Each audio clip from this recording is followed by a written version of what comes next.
नमस्कार दोस्तों, आप देख रहे हैं भी स्टार न्यूज और मैं हूं आपके साथ बुलबुल भारद्वाज। रुक करते हैं बुलेटिन का।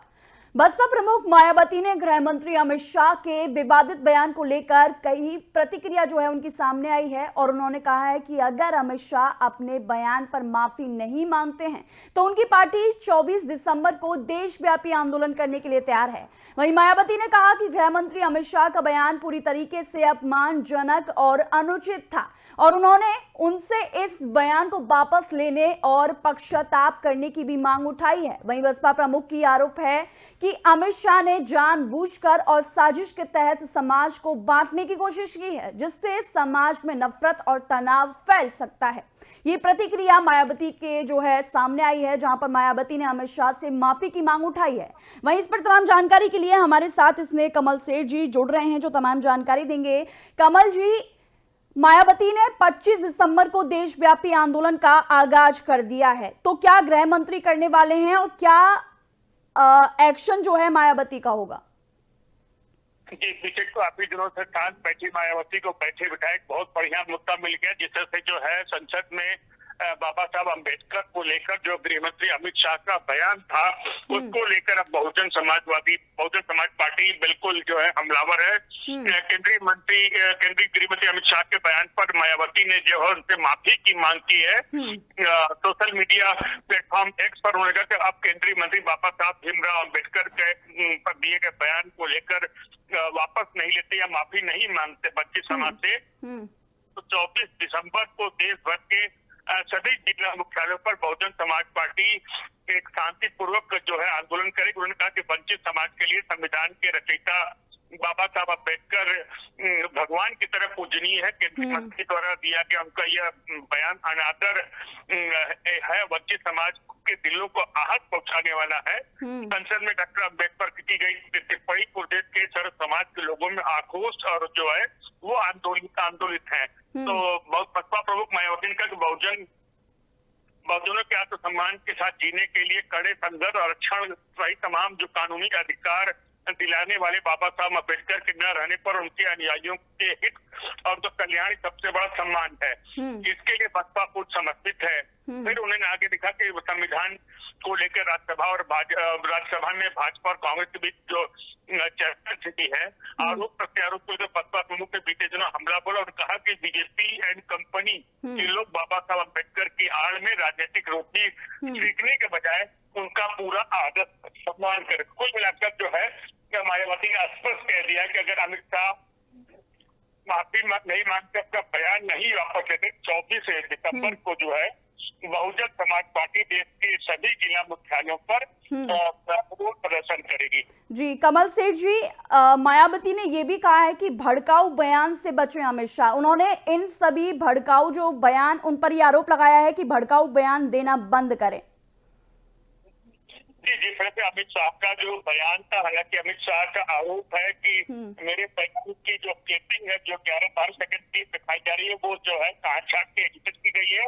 मैंने बाबा साहब को भी जो है उनका अनादर या उनका सम्मान नहीं किया। मैं बाबा साहब अम्बेडकर को जो बिल्कुल उनके सम्मान करता हूँ, उनकी पूजा करता हूँ, लेकिन विपक्ष बेवजह इस मुद्दे को तूल दे रहा है।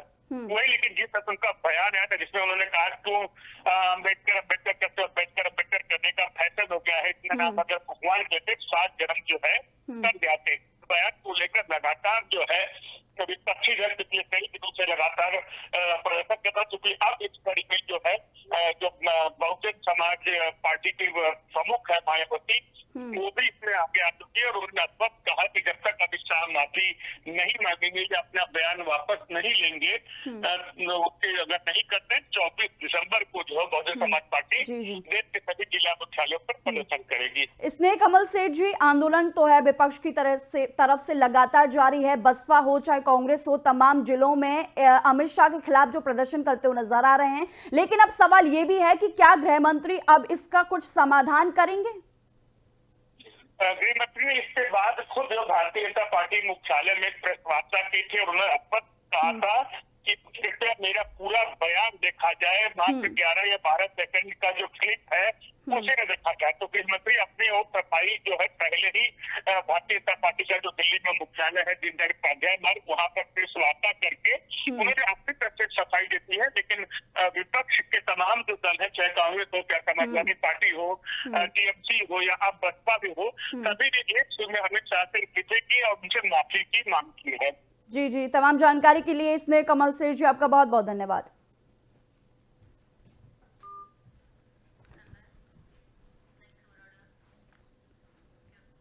वहीं प्रयागराज में लगने वाले महाकुंभ में आने वाले साधु संतों के अलग अलग रंग रूप देखने के लिए मिल रहे हैं। आवाहन अखाड़े के एक ऐसे ही संत हैं जो लोगों का ध्यान अपनी ओर खींच रहे हैं। उनकी जटाएं 7 फीट से अधिक लंबी बताई जा रही हैं। वहीं तकरीबन 3 साल से बाबा इनकी देखभाल भी कर रहे हैं। उनकी जटाओं की लंबाई देखकर हर कोई हैरान रह रहा है। वहीं आपको बता दें कि प्रयागराज में 13 जनवरी से महाकुंभ मेले की शुरुआत हो रही है और महाकुंभ मेले में आए हुए आवाहन अखाड़े के महंत मंगलानंद सरस्वती नागा महाराज अपनी लंबी जटाओं को लेकर चर्चाओं में बने हुए हैं। वहीं बजय मेले में अन्य सन्यासियों से अलग भी दिखाई दे रहे हैं।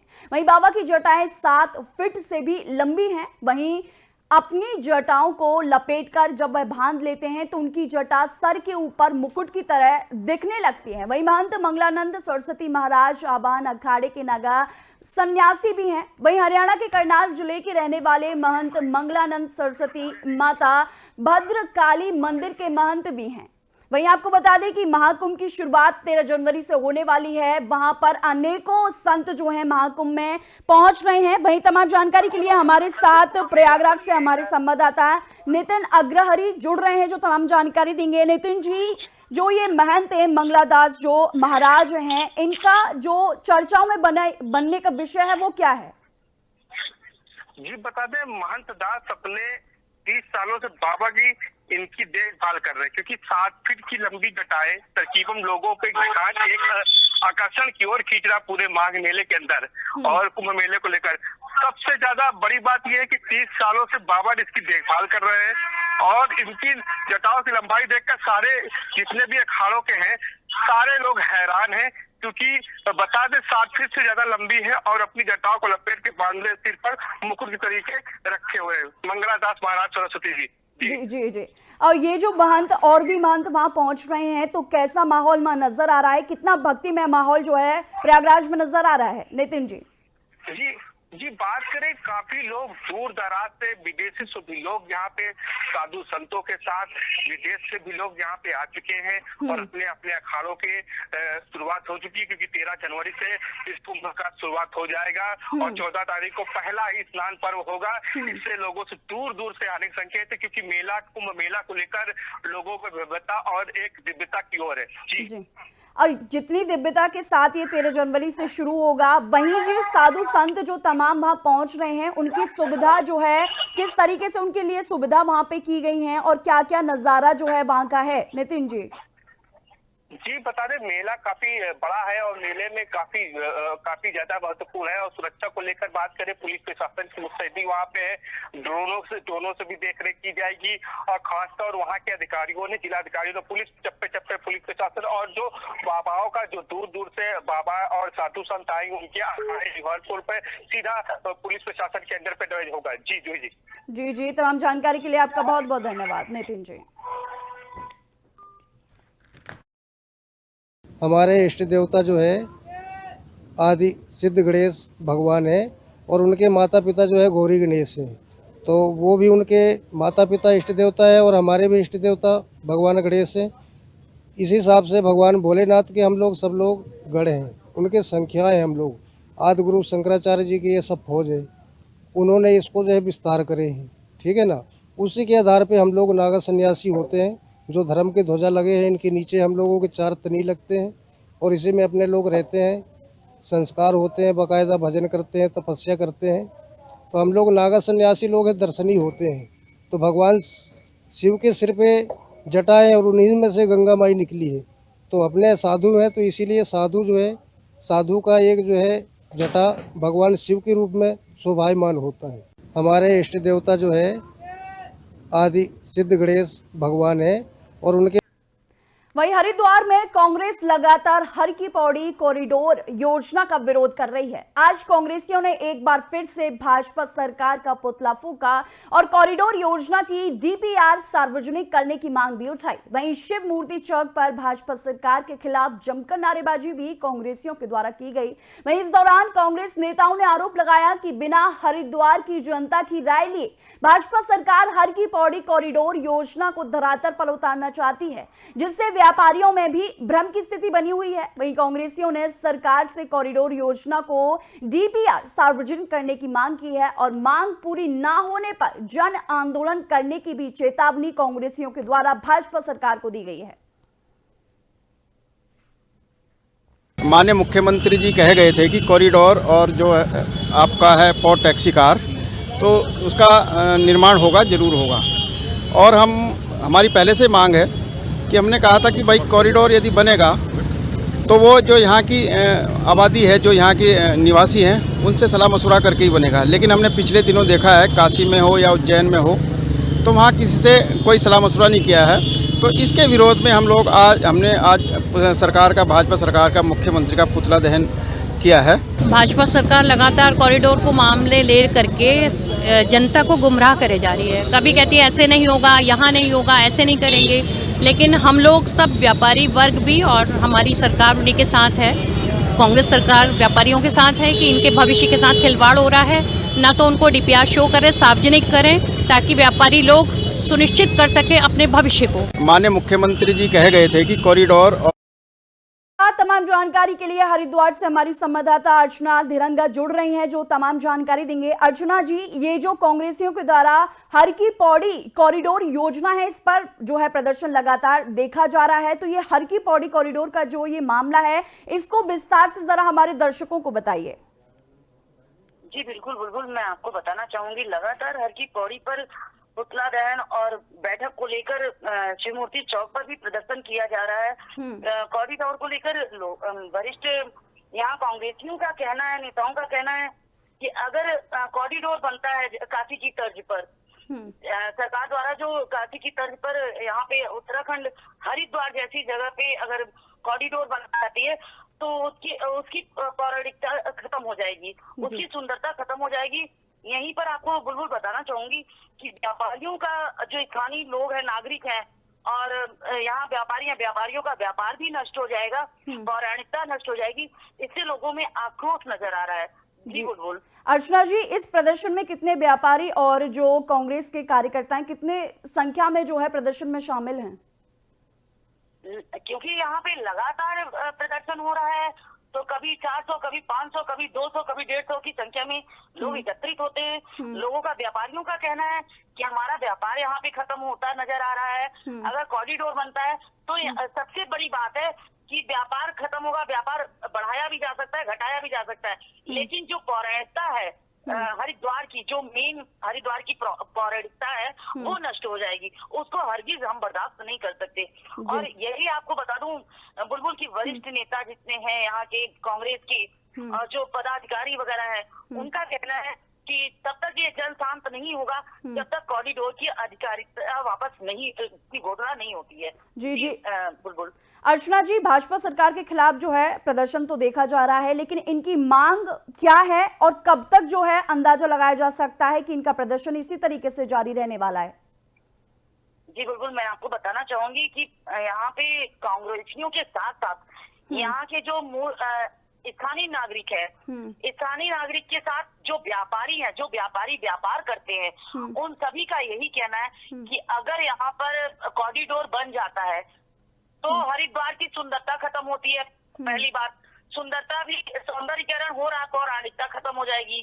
जो मठ मंदिर है वो नीचे की तरफ आ जाते हैं। और इनका कांग्रेसियों का, कांग्रेस निवर्तमान पार्षद वगैरह जो है और जितने वरिष्ठ अध्यक्ष वगैरह है, वरिष्ठ जितने नेता हैं, उनका ये कहना है जब तक कॉरिडोर का योजना वापस नहीं ली जाती तब तक हम इस तरह से जन अशांत करते रहेंगे। जी। अर्चना जी, भाजपा सरकार, जो भाजपा के कार्यकर्ता हैं हरिद्वार में, उनकी तरफ से भी इस प्रदर्शन पर कोई प्रतिक्रिया सामने आई हो या फिर उनका कोई एक्शन देखा गया हो? जी नहीं बुलबुल, अभी तक कोई प्रतिक्रिया सामने नहीं आई है। ठीक है। तमाम जानकारी के लिए आपका अर्चना जी बहुत बहुत धन्यवाद।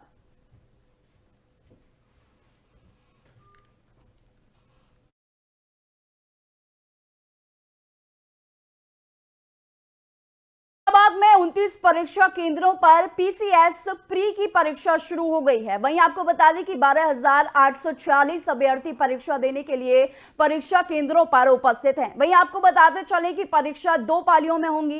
पहली पाली में यानी कि सुबह 9:30 बजे से 11:30 बजे तक पहली पाली की परीक्षा होंगी। वहीं दूसरी पाली की परीक्षा 2:30 बजे से 4:30 बजे तक जो है अभ्यर्थी देंगे। वहीं आपको बता दें कि पहले सत्र में सामान्य अध्ययन व दूसरे सत्र में सीसेट का जो पेपर होगा। वहीं आपको बता दें कि परीक्षा को लेकर विशेष जो है सतर्कता प्रशासन के द्वारा बरती जा रही है। वहीं सेंटरों पर बड़ी संख्या में सुरक्षा के इंतजाम किए गए हैं। वहीं आपको यहां भी ये भी बताते चलें कि 12,846 अभ्यर्थी इस परीक्षा में जो है शामिल होंगे और 2 पालियों में ये परीक्षा होने वाली है।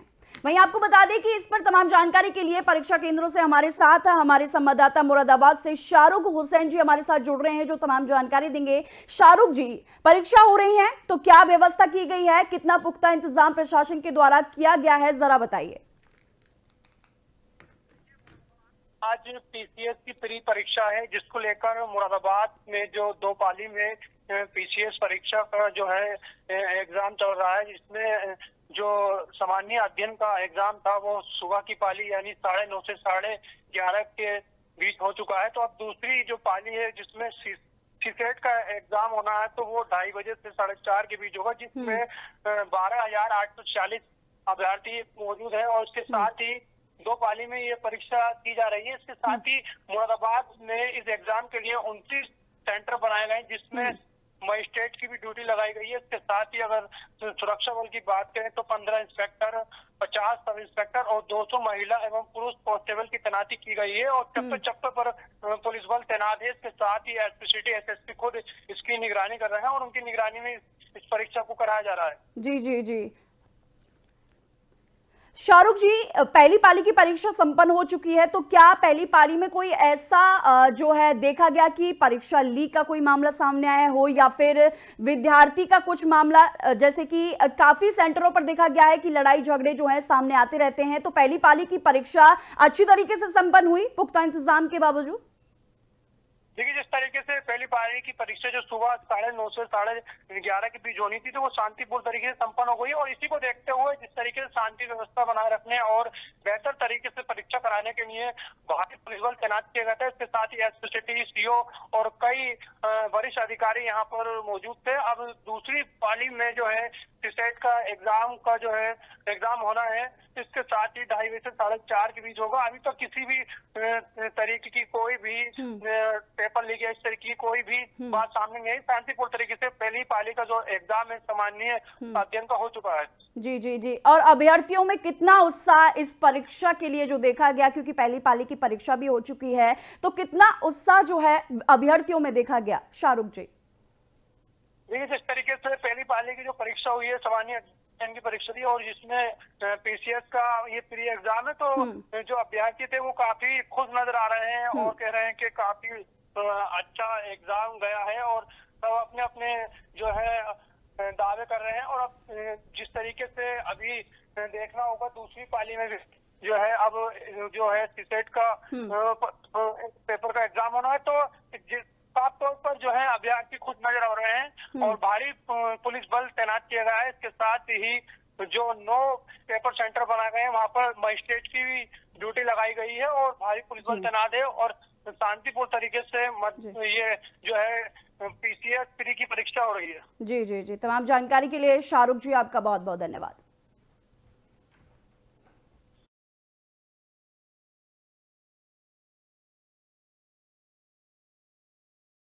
वहीं जालौन से खबर सामने आ रही है, जो जालौन में दबंग भूमाफियाओं के हौसले बुलंद नजर आ रहे हैं। वहीं आपको बता दें कि प्रशासन का दबंगों पर खुला संरक्षण जालौन में देखा गया है। वहीं गरीब के प्लॉट पर दबंग भूमाफिया जबरन कब्जा कर रहे हैं। वहीं आपको बता दें कि पीड़ित ने कई बार न्याय की गुहार भी लगाई है, लेकिन उच्च अधिकारियों से न्याय की गुहार लगाने के बावजूद भी अभी तक कोई भी कार्रवाई नहीं की गई है। वहीं आपको बताते चले कि पीड़ित ने तहसील दिवस में मामले की लिखित शिकायत भी दी है, लेकिन कोर्ट में मामला विचाराधीन होने के बावजूद भी दबंग उसकी जमीन पर जो है जबरन कब्जा कर रहे हैं। मामले में पीड़ित ने चर्चित दलाल सोनू पार्टी करने के नाम पर 2000 रुपए पीड़ित से मांग रहा है। मामला हमारा सर एक प्लाट का मामला है। हमारा प्लाट जो पेट्रोल पंप के बगल में पड़ा हुआ है, हमारे मकान के आगे हमारी वो रास्ता है और प्लाट है हमारा। वो हमारे नाना ने लिया हुआ था प्लाट बच्चीलाल से। वो उस पर 16 नंबर है वो, और इन लोगों ने 41 नंबर का बैनामा कराया है, जो कि वो 16 है और वो 41 है। इस पे फर्जी तरीके से उन लोगों ने चौहद्दी हमारे प्लाट की दिखा दी है। वो अधिकतर करके आके हमारे ऊपर दबाव बनाते हैं, प्रशासन से मिल के हमारे ऊपर प्रेशर देते हैं कि आप ऐसा नहीं करोगे तो हम फंसा देंगे, आपको मुकदमे लगवा देंगे, जेल भिजवा देंगे। मामला हमारा साथ जालौन से हमारे संवाददाता दुष्यंत सिंह जी जुड़ रहे हैं, जो तमाम जानकारी देंगे। दुष्यंत जी, ये जो मामला सामने आया है कि दबंग भूमाफिया जो हैं एक पीड़ित परिवार के प्लॉट पर जबरन कब्जा करना चाहते हैं, तो क्या है ये पूरा मामला?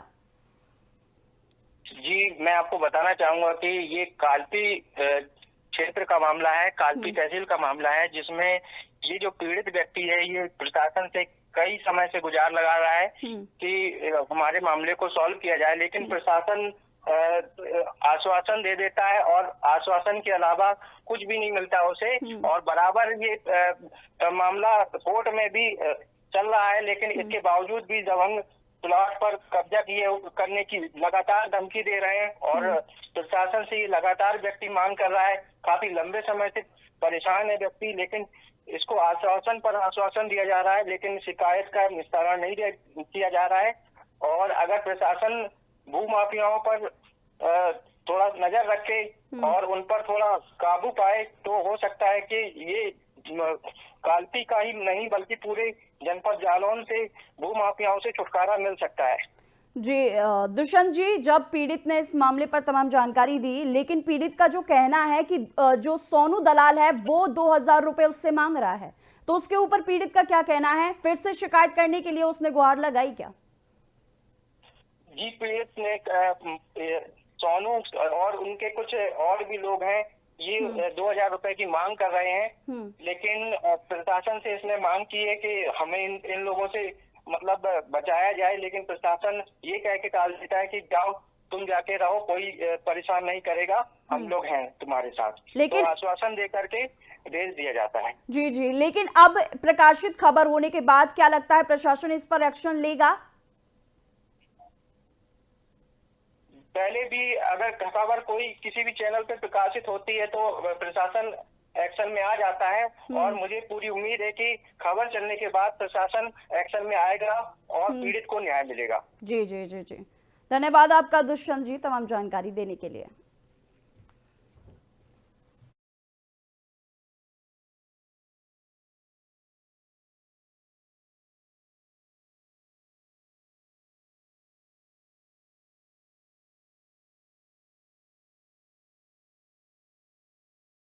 फिलहाल के बुलेटिन में सिर्फ इतना ही। देश और दुनिया की तमाम खबरों के लिए देखते रहिए AB स्टार न्यूज।